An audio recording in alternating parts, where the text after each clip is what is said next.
Hey everyone, and welcome. Whether you're a teacher in a classroom of 30 or a parent at home with one, you know that managing tough behaviors can be, well, one of the hardest parts of the job. So today, we're going to open up a practical toolkit based on real-deal professional training to help you not just manage behavior, but to actually understand it. Let's dive in. We're going to kick things off with a really big question. What if all those behaviors that drive us up the wall, what if they aren't just random acts of defiance? What if they're actually a message, a form of communication? That's the huge perspective shift we're going to tackle in this explainer. So here's our game plan. First, we'll get to the why behind the action. Then we're going to arm you with two toolkits: proactive strategies to get ahead of the game and reactive strategies for when you're in the heat of the moment. We'll wrap it all up with the glue that holds it together, relationships, and then land on your biggest takeaways. All right, first up, this is the foundational idea, the one that honestly changes everything. We have to stop looking at behavior as just good or bad and start seeing it for what it truly is, a message. And this is the heart of it right here. When a student is acting out, they are almost always trying to tell us something that they just can't find the words for.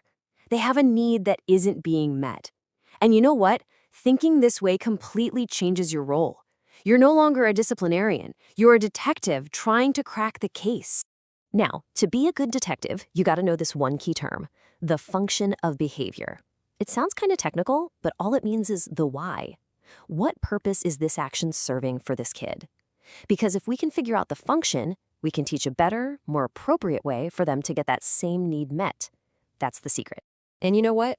It almost always boils down to one of these two things. The student is either trying to gain something, maybe it's your attention, maybe it's that iPad, maybe it's a sensory feeling they crave, or they're trying to escape something, like a worksheet that feels impossible, a noisy lunchroom, or just too much social pressure. Gain or escape. That's the puzzle we're trying to solve. Okay, so let's get into our first toolkit. If we're going to be detectives, we need to get ahead of the problem, right? The absolute best way to do that is by being proactive, setting up the entire environment for success before a challenge even has a chance to start.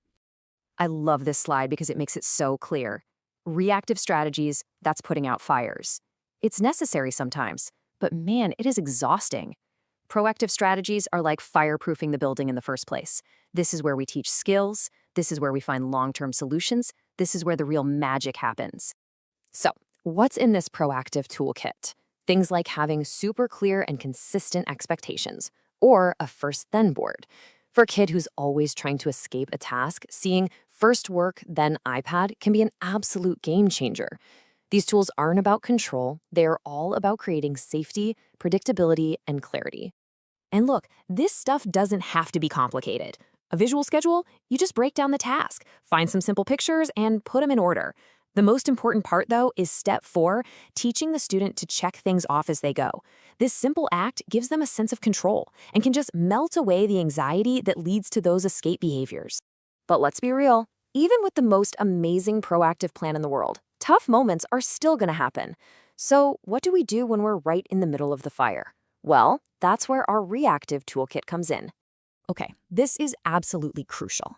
In that heated moment, our goal is not to punish. It's not to win a power struggle. Our one and only job is to de-escalate the situation and help that student regulate, to help them calm their brain and body down so they can get back to a place of learning. So here are your tools for that moment. Offering a simple choice, like, do you want the red cup or the blue cup, can instantly give back a sense of control. And a huge one, use as few words as possible. When a brain is in fight or flight, it literally can't process a lecture. Short, calm phrases are your best friend. So we've got our proactive kit and our reactive kit, but I have to tell you, neither of them will work, not really, without this next piece. This is the foundation that everything, and I mean everything, is built on. This says it all, doesn't it? You can have the fanciest tools, the most colorful visual schedules, the perfect calm-down corner, but if you don't have a real foundation of trust and connection with that student, all those tools are just going to fall flat. I mean, just think about it from their perspective. You are so much more likely to trust somebody's guidance, to accept a no, or to try something hard for a person you know deep down cares about you and has your back. That positive relationship, that is your single most powerful behavior management tool. It's the soil where all these other strategies can actually take root and grow. All right, we have covered a lot of ground here, from the big ideas to the nitty-gritty tools. So let's bring it all home and boil it down to the most critical points that you can take away from this and start using like tomorrow. If you forget everything else, please just remember these 4 things. 1, reframe your perspective. It's communication, not just misbehavior. 2, be a detective. Always ask, what are they trying to gain or escape? 3, be proactive first. Spend more time fireproofing than firefighting. And 4, above all else, build that relationship. Trust is everything. So I want to leave you with this question. Not how are you going to fix every single behavior problem? That's overwhelming. Something much smaller and way more powerful. Looking at all these tools, which one small strategy, just one, will you try tomorrow to make a positive change in a student's day?